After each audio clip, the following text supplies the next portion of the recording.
Hola chicos, en esta oportunidad les habla el profesor Henry Rosales para trabajar un nuevo tema acerca de la citología. Pero antes de empezar cualquier curso o cualquier tema y ampliar nuestros conocimientos, voy a invitarte a suscribirte a mi canal, búscame en el YouTube como Henry Rosales y no olvides darle like. Bueno, empecemos. El estudio de la célula se da gracias a ¿qué? Al invento del microscopio. ¿Quiénes inventaron el microscopio? El microscopio fue inventado por primera vez por los hermanos Janssen, Zacharias y Hans Janssen. Ellos dejaron un vestigio para que Robert Hooke, que en el año 1665 estudia una célula vegetal en una textura de corcho. Como podemos ver aquí, él observó unas celdas, las cuales posteriormente las llamó cellula, pero estos carecían de movimiento. Más adelante, un holandés llamado Anton van Leeuwenhoek descubre las células con movimiento. Encuentra animáculos. ¿Dónde las encuentra? En un estanque, en un charco. Podemos decir que si tenemos una jarra, dentro de la van a sobresalir larvas. Y estas larvas tienen movimiento. Posteriormente, ahora en nuestra época, lo conocemos como espermatozoides. Más adelante, Robert Brown, en el año 1831, descubre el núcleo celular. El núcleo celular. Pero este núcleo, que era lo más importante para la célula porque va a realizar el proceso de transcripción y transducción, quiere decir que va a tener el código genético de todas las células, su error fue que las células procariotas no tienen un núcleo definido y las eucariotas sí tienen un núcleo definido. Más adelante, Félix Duharding descubre otra cosa, que es el citoplasma, donde se mueven ¿quiénes? Las organelas y los organoides. ¿En qué año? En el año 1835. Y posteriormente se da una teoría celular. ¿Y quién da esa teoría celular? Pues lo dan Matthias Schleiden y Theodor Scheban en el año 1838 y 39 respectivamente. El primero era un botánico y el segundo era un zoólogo.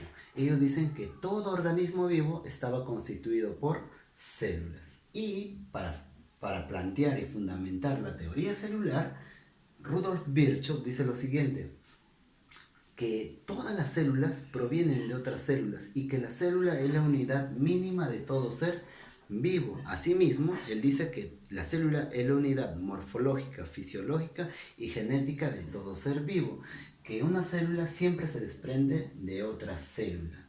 Acuérdate, ¿quién fue el que dio la teoría celular moderna? Rudolf Virchow. ¿En qué año? En 1858. Muchas veces esas preguntas vienen en exámenes de admisión. Bueno, vamos a seguir. Ahora vamos a ver la estructura de la célula, pero hablando de estructura tiene que tener una clasificación. La primera clasificación que tiene la célula, que vamos a decir que va a tener una evolución. ¿Cuáles son esas evoluciones? Pues las evoluciones son la célula procariota y la célula eucariota. Procariota carecen de un núcleo definido y eucariota tienen un núcleo definido, pro, antiguo, eu, nuevo. También vamos a decir que se clasifica de acuerdo a la respiración, como anaeróbica y aeróbica. Anaeróbica no necesitan ¿de qué? Del oxígeno para vivir. Y aeróbica necesitan del oxígeno para vivir. Y vamos a decir que hay otra clasificación llamada de acuerdo a su nutrición, en donde vamos a tener a los seres autótrofos y heterótrofos. Auto, uno solo, se nutre solo y sobre todo va a necesitar ¿qué cosa? La luz. Y heterótrofo necesita o depende de otro para poder sobrevivir. Es decir, que utilizan la energía de los productores y la convierten en ¿qué? En glucosa. Glucosa es un elemento fundamental para nosotros y esta glucosa lo convertimos en energía. ¿Para qué? Para poder desarrollar cualquier actividad. También vamos a decir que se clasifica de acuerdo a su tamaño. De acuerdo a su tamaño se clasifica en dos: microscópica y macroscópica. Microscópicas son las que tienen una medida de menor a 100 micras. A propósito, una micra se simboliza así. Y macroscópicas son las que tienen mayor medida a 100 micras. Y por último vamos a terminar con la clasificación de acuerdo a su forma. Una de las formas vamos a decir que son las globulares. Globulares viene de glóbulos, y si hablamos de glóbulos, uno de ellos sería los glóbulos rojos. Los fusiformes, cuando hablamos de fusiformes hablamos de una parte de los músculos. Cilíndricas, las paredes estomacales, toda la parte que tiene que ver con los órganos. Las cúbicas, las paredes vaginales, Las alargadas, una de las alargadas podemos ver que es el espermatozoide. La estrellada, las neuronas. Las planas se encuentran en la piel, en la epidermis, etc. Entonces, esas son clasificaciones que tiene la célula. Pero así como hablamos de clasificaciones, están estructuradas ¿por qué? La primera va a ser la cubierta celular, o sea, lo que envuelve. La segunda va a ser la membrana celular, una capa intermedia. Luego el citoplasma y por último vamos a hablar del núcleo. Profesor, ¿y qué pasa con estos? Estas son organelas que están dentro del citoplasma. Claro que abarca un estudio más profundo y vamos a tratar de realizar alguna cosa como ellas. Entonces, la primera, cubierta celular. La cubierta celular, ¿dónde está? Al exterior. ¿Qué hace la cubierta celular? Se presentan de forma gruesa, es decir, que es una capa muy gruesa que van a tener todos los organismos como las plantas, los protozoarios, los animales, las algas y los hongos. ¿Y esto qué va a hacer? Esto va a desarrollar la protección. ¿Protege a quién? A nosotros. ¿Para qué? Para que ningún anticuerpo, ningún antígeno nos ataque. ¿Ok? ¿Se entendió esa parte? Ojo, vamos a ver. Ahora vamos a ver la membrana celular. Cuando hablamos de membrana o pared celular, vamos a decir que están presentes en las células eucariotas. Son una capa más delgada. ¿Va a servir para qué? Para intercambiar sustancias, proteínas, fosfolípidos, oligosacáridos, colesterol. ¿Y quién fue el que descubrió esa membrana celular? Fueron dos personajes llamados Singer y Nicholson, conocido como su modelo del mosaico fluido. ¿Y cuáles son las funciones de este mosaico fluido? Son regular la entrada y salida de las moléculas.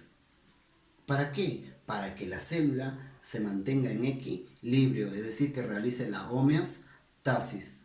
¿A través de qué? A través de una selección permeable, recepciona gran cantidad de sustancias químicas. ¿Ok?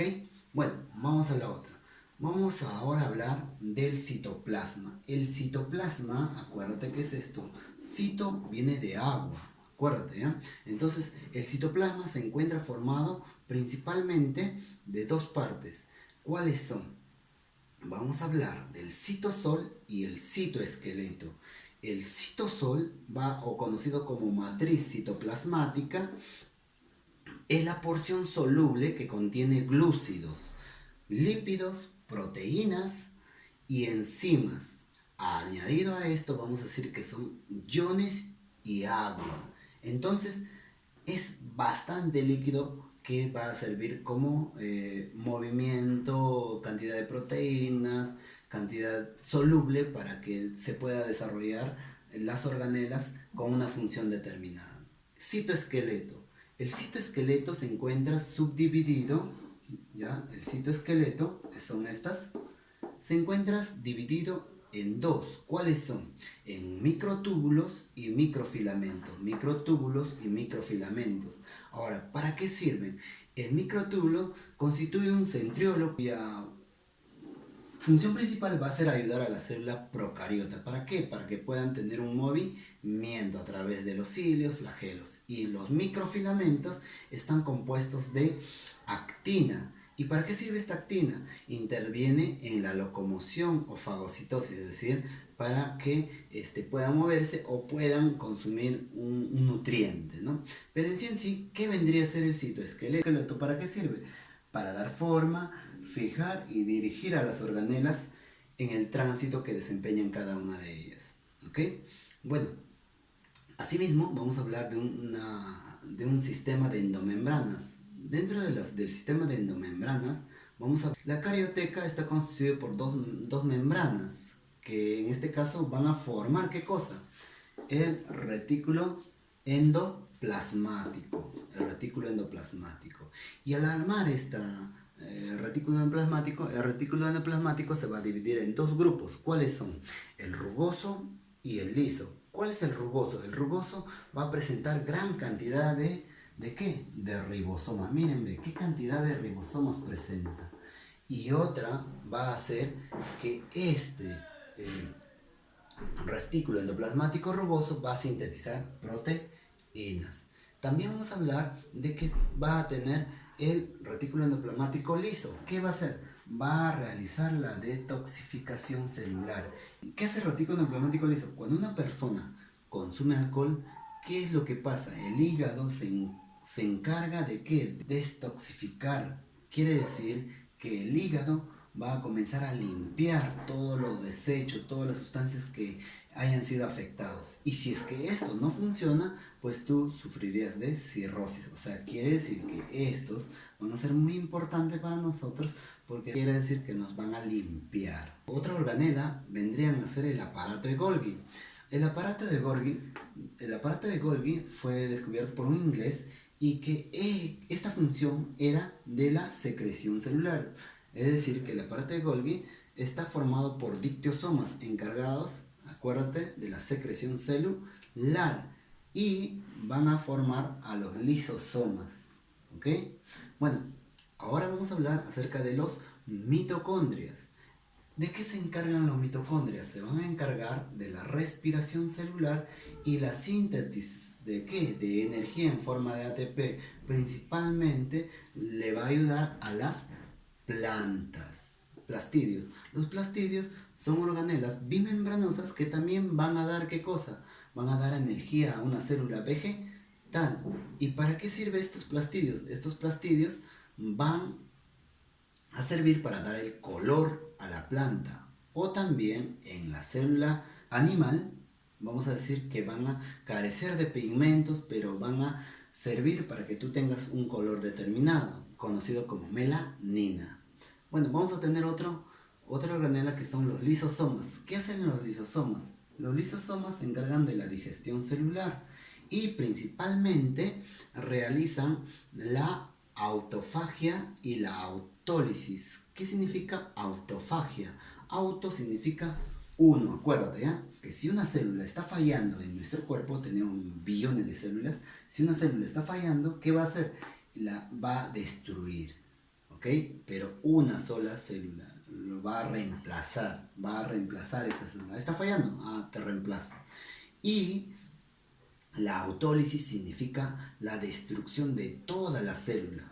Profesor, no entiendo eso de la autofagia y autólisis. Autofagia va a ser que va a destruir una parte de la célula, algo que no está sirviendo, algo que no está funcionando bien. Y autólisis es la destrucción total de la célula. Quiere decir que nosotros cuando nacemos estamos conectados al cordón umbilical junto con la madre. ¿Y qué pasa con esto? Estos van a desaparecer cuando nosotros nacemos. Y la mamá también, pues en un instante, tiene la barriga muy grande y esto pues se reduce y esas sustancias que han quedado pues las elimina. Similar a ello, vamos a decir que las ranas, por ejemplo, en la etapa de renacuajo, ¿qué hacen? Mudan. Entonces van a realizar la metamorfosis, es decir, que están realizando la autólisis, están destruyendo la célula que no les sirve, la cola se puede decir, ¿no? Entonces, a eso se refiere con el lisosoma.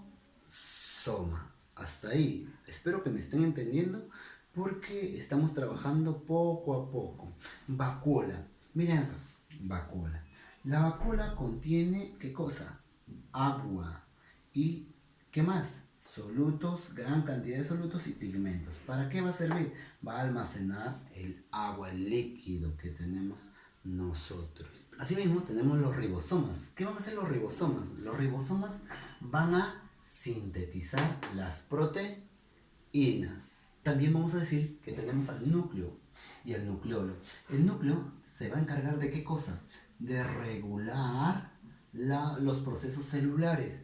Intervienen en la división celular y realizar la transcripción y replicación. Dentro de ellas está el nucleolo. ¿Y qué hace el nucleolo? Está formado por cromatina, es decir, que tiene el ADN y las proteínas que van a favorecer a la división celular por meiosis o mitosis. Yo tengo 46 cromosomas, tú también tienes 46 cromosomas, pero yo puedo aportar 23 cromosomas.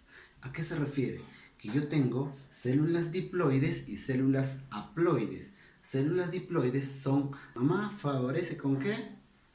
Con óvulos. Papá favorece ¿con qué? Con espermatozoides. Entonces, estos vienen de dos células. Unión de dos células me va a dar una célula diploide. Ah, ya, entendí. Es decir, que la única célula que tenemos que se llama haploide tiene 23 cromosomas. ¿Quiénes son? Los espermatozoides y los óvulos. Y los diploides son todos los organelos que tengo dentro de mi cuerpo. Todas las partes, mi cabello, mi mano, todo lo que tenemos tiene 46 cromosomas. La única que tiene 23 cromosomas, ¿quién es? Es el espermatozoide y el óvulo. Entonces, esa es la dos diferencias. Vamos a decir que también el núcleo realiza dos tipos de transporte. ¿Cuáles son esos transportes? El transporte pasivo y el transporte activo. El transporte pasivo se va a dar cuando la célula no gaste mucha energía y favorece a la gradiente. Y la célula realiza dos tipos de transporte. ¿Cuáles son esos transportes? El transporte pasivo y el transporte activo. El transporte pasivo no gasta energía, favorece a la gradiente. Y el transporte activo sí gasta energía y va en contra de la gradiente. No entiendo, profesor. Mira, el transporte pasivo se da una difusión simple y facilitada. Quiere decir que los nutrientes van a pasar muy rápido. ¿Ok? Porque contienen gran cantidad de ¿qué cosa? De ácidos grasos, agua, dióxido de carbono, oxígeno. Y la facilitada va a tener gran cantidad de glucosa y aminoácidos junto a los iones. El núcleo realiza tres tipos de permeabilidad. ¿Cuáles son? La solución hipotónica, isotónica e hipertónica. Nuevamente, solución hipotónica va a contener poca sal y más agua. ¿Para qué? Para intercambiar sustancias. La solución isotónica quiere decir que van a estar de forma neutra. Y la solución hipertónica va a tener mucha sal y menos agua. Bueno, chicos, espero que me hayan entendido y no olvides buscarme en el YouTube nuevamente como Henry Rosales, suscribirte a mi canal y darle like. Conmigo nos vemos hasta la próxima oportunidad. Ha sido un gusto compartir mis aprendizajes, mis enseñanzas contigo.